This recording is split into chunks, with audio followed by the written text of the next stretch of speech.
For our integrated marketing communications presentation, we'll be talking about Ultrasoft Kleenex. As we go over the presentation, Dana will be presenting on the company overview. Brianna Thompson will be presenting on the SWOT analysis. Brady will be presenting on the IMC objectives. Tanner will be presenting on the market strategy, and I will be presenting on the market research. Enjoy the presentation. Hi there! I will be talking about the company overview and would like to start off with a timeline. In 1924, when Kleenex started, they had about 40,000 employees to start their headquarters, which were located in Baltimore, Maryland. Kimberly-Clark Corporation was the original manufacturer of Kleenex and still is to this day. They started off advertisements in newspapers and displayed that their product could be an alternative to a handkerchief. These advertisements showed that there could be two main uses for Kleenex at the time: the cold cream removal and disposable handkerchief for blowing noses. The disposable fashion of Kleenex was preferred by over 60% of users in a study conducted in the 1930s, which also showed users found Kleenex to be more useful for blowing their noses than a traditional handkerchief. In the 1940s, Kleenex and Kimberly-Clark Corporation realized that they could use their popularity for product expansion. This is when they launched the Kleenex man-sized tissues and the tissues for eyeglasses. Their popularity didn't stop there, and in the 1950s, they were the official sponsors for a popular television show, which gave them the nationwide brand recognition platform that they well needed. By the 1960s, they came out with the popular Space Saver tissue packs, along with successfully advertising during daytime programming, rather than the popular nighttime television. And by 1967, the iconic square upright box was introduced, which we still have to this day. Kleenex's popularity has been a nonstop soar.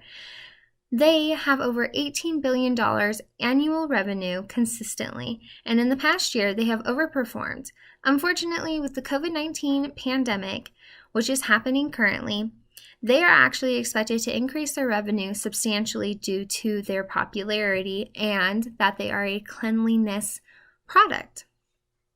There is no doubt that Kleenex has adapted to their environment and changed their advertisements as time has gone on. Hi guys, my name is Brianna Thompson and I'll be talking about the SWOT analysis for Kleenex. So the first thing is that we have the market share. We have about 40 to 50% of the market share, so this is an awesome opportunity for us to really create this brand loyalty.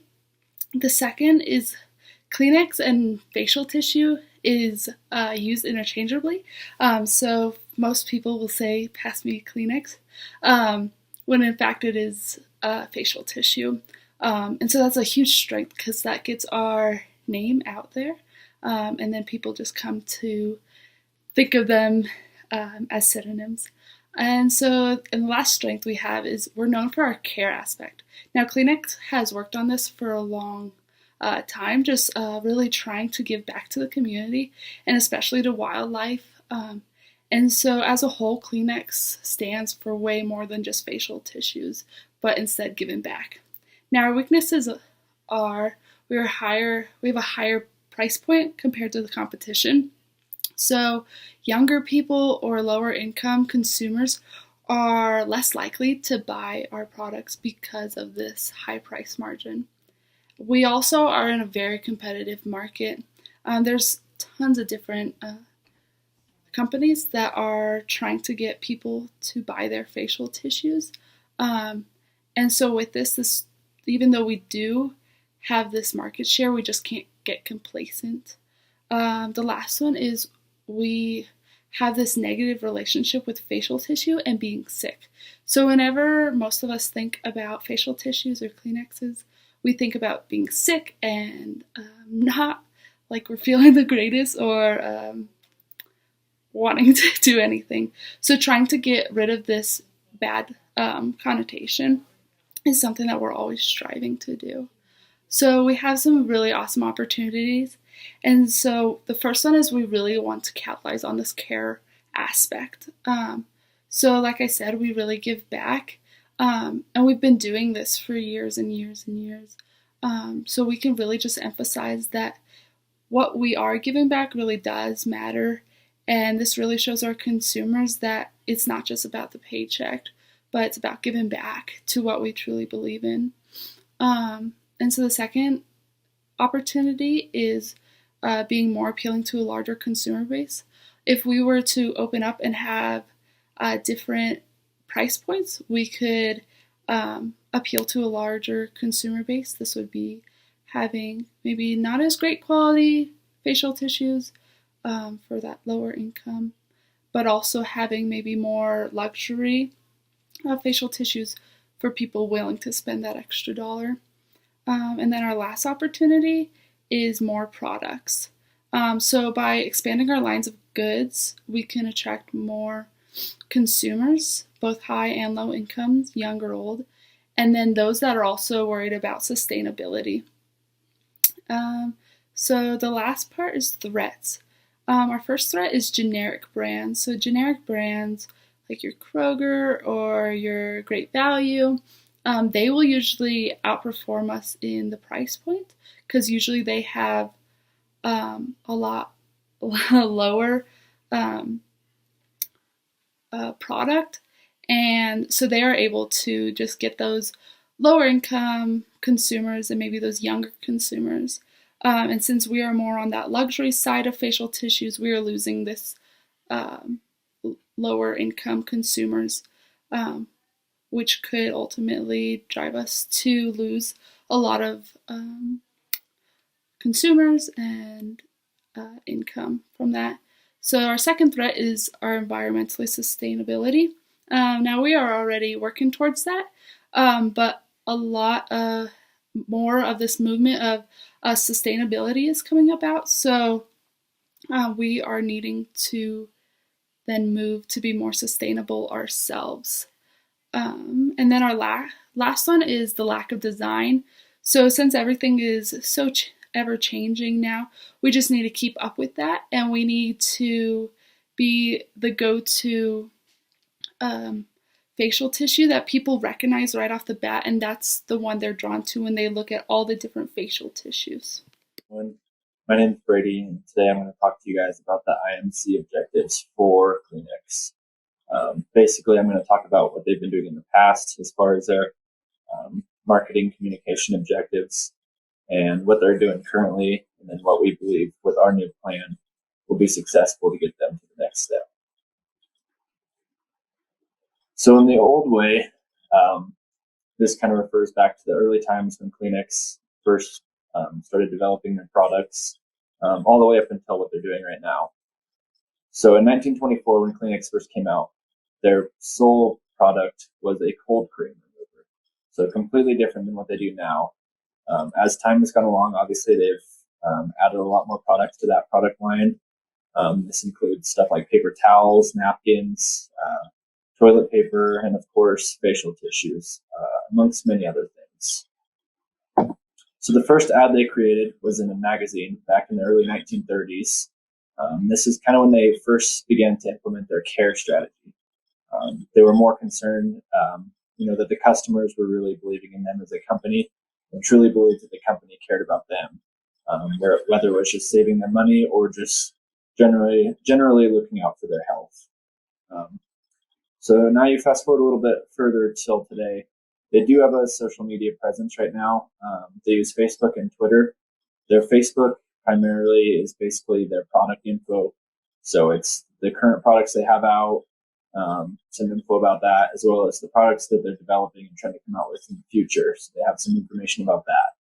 Their Twitter presence is more focused on communicating with the consumer. So this is kind of questions and answers about different products or even about the company, as well as stuff about seasonal activities. So like currently, this is flu season. Obviously this flu season is a little different, but normally they're going to provide a lot of tips about how to stay healthy, what products are going to help with certain different, flus and viruses and stuff like that on Twitter. And so Kleenex's current target market is directed specifically towards women between the ages of 24 and 45. So now let's move on to the new way. So where we think that Kleenex needs to focus its strategies moving forward. We believe that they need a stronger social media presence. Facebook and Twitter alone are not going to cut it. There's so much untapped potential.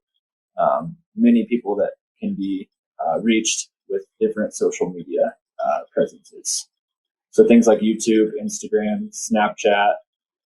There's more and more every day, so I probably couldn't even tell you all of them. But there's many, many different platforms where we can diversify our target market. So instead of just being aimed directly at women in that specific age range, we can direct it more towards both genders, which is a huge step in itself, but also at the varying ages that everyone else on social media has, ranging from early teenagers all the way up to, seniors. Everyone's on social media nowadays. So we also want to bring back an old technology of utilizing the mailbox, especially in times like right now with COVID. There's not a lot of people that are leaving their homes. So what better way to get our company name out there than sending a bunch of coupons and putting our brand in their mailbox? They're going to check it every single day. And when they're flipping through, that Kleenex brand is going to stick out to them. Also, we do want to reintroduce Kleenex. So Tanner will touch on this a little bit more in the next slide, but everyone kind of associates when you say, I'm going to grab a Kleenex. They're not specifically targeting it towards the brand Kleenex itself. They're more saying, I'm going to grab a tissue for my face, and they're just calling it a Kleenex. So a big goal of ours is to reintroduce and rebrand ourselves so that Kleenex is specifically for our brand and not just one product. The market strategy for us is to strengthen the brand recognition and realign the Kleenex name with the corporation, as well as assessing the target audience strengths and expanding that audience to men using a stronger social media presence. To begin, I want to start with the enhanced social media presence and the at-home mail initiative that we want to begin. The key strategy for this initiative is to mainly use Facebook, while also being complemented with Twitter and Instagram as the main social media platforms that we would like to use on your initiative. Facebook is super important, basically due to the fact that the majority of our target demographic, which is going to be the slightly older generation who use Kleenex more, are going to be more inclined and more user-friendly within the Facebook platform. I want to complement it with Twitter and Instagram simply because Instagram is paralleled really well with Facebook because actually Facebook owns Instagram. And so I think that if we're able to use imagery, which I'll talk about later as part of the initiative, as well as using Facebook to connect with that target demographic, I think that we'll see a huge jump as far as what we want to get that specific message across as to why and where it needs to get. And so what needs to happen and where we need to do to create this brand identity awareness is we need to take the fact that consumers see any tissue as a Kleenex and change that into, oh, that's a specific brand of tissue paper that I enjoy more than the other ones, and that is Kleenex. And so in doing this, we need to reassociate our brand. And that it can be done by the social media, the print advertising, and in general, just that in-mail advertising. To establish a company, once again, the key message that we'll use to target that audience and create a brand awareness that is more directly identified with the brand itself is super key in this entire initiative. And this is kind of the process that we see it going. We first want to set a rebranding advertisement that focuses a key message to consumers through imagery and text. That would be using Instagram, Twitter, and Facebook to immediately align what the company wants to do and where we want the Kleenex to be seen, and the fact that it needs to be seen as more of the company rather than the action to bring that forefront into the limelight of the customers. The second is to explain the true meaning of what grabbing Kleenex is and reassociate it with the brand instead of the action. We could use that through videos or imagery, which is why Instagram is a great platform and is why I thought it would be a great thing to use for this initiative. If we were able to create a video or some type of platform in order to tell people, hey, when you go and grab a Kleenex, you're not necessarily wanting to grab a Kleenex, you're grabbing a tissue towel. And so when you look at a box of tissues, you want to have a better understanding as to, oh, okay, that's not actually a Kleenex, it might be something else, or it is a Kleenex instead of the actual action of grabbing that paper towel. The third is to realign the customer loyalty, not with the action, but with the company using promotional boosts directly to a large audience for upwards of a year. The key about this and the key about using social media is they have the ability of boosting posts to get it to a direct audience that you want.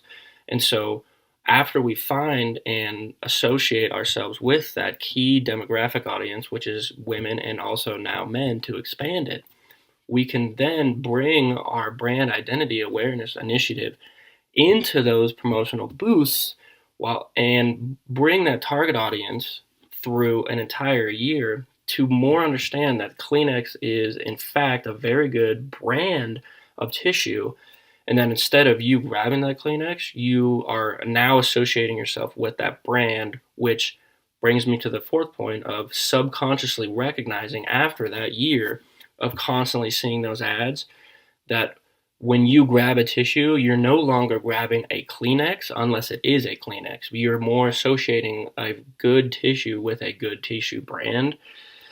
And that in itself will give way to a much better understanding of how to focus customers' intentions rather than their actions. And therefore will completely rebrand the company and hopefully self-consciously give them the concept that, oh, okay, this Kleenex is actually a Kleenex from that brand Kleenex, and it's not just the action of me taking a tissue towel as everybody right now thinks it is, which is why Kleenex is having a hard time positioning itself as a concrete brand. My name is Isaiah Wilkie, and I will be doing the market research part of the presentation. Like B said in the SWOT analysis, Kleenex has about 40% of the market share. The total top 3 brands of facial tissue providers take up about 80% of the market share. So with Kleenex being about 40%, that's quite a large market that Kleenex has. And so of the US population, about 170 million people use the brand Kleenex in their products. The next closest being Puffs at about 56 million people. And third being store brand facial tissues that you would just find in any store like Great Value at Walmart, Western Family at Safeway, something like that, at about 48 million people that buy those products.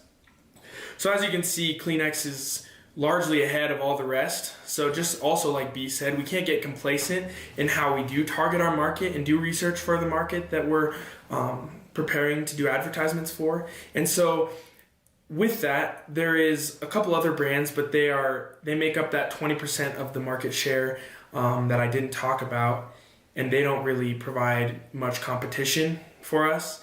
And so the market total is supposed to grow in about 2.5%, and in the last 5 years it's grown between 2 and 2.5% every year. And so currently the price per unit of any facial tissue is about $3.57. That price has been going down for the last 6 or 7 years. And so what Kleenex and a couple other facial tissue companies have been trying to do is really emphasize on environmental friendly products so that they can please some more people, millennials that are concerned about how much it's affecting the environment when they make the materials, such as how much wood pulp they're using. Wood pulp is wood fiber that's basically reduced chemically, or it can be mechanically reduced to make facial tissues like Kleenex. And so making sure that we are environmentally focused can be very helpful to helping grow the market and helping target the right market. A continual growing awareness regarding personal hygiene has really helped raise demand. A cool fun fact is that Americans use upwards of 360 million tissues a year. And so there won't be really a shortage of people needing tissues, but we as a brand can solidify where we stand.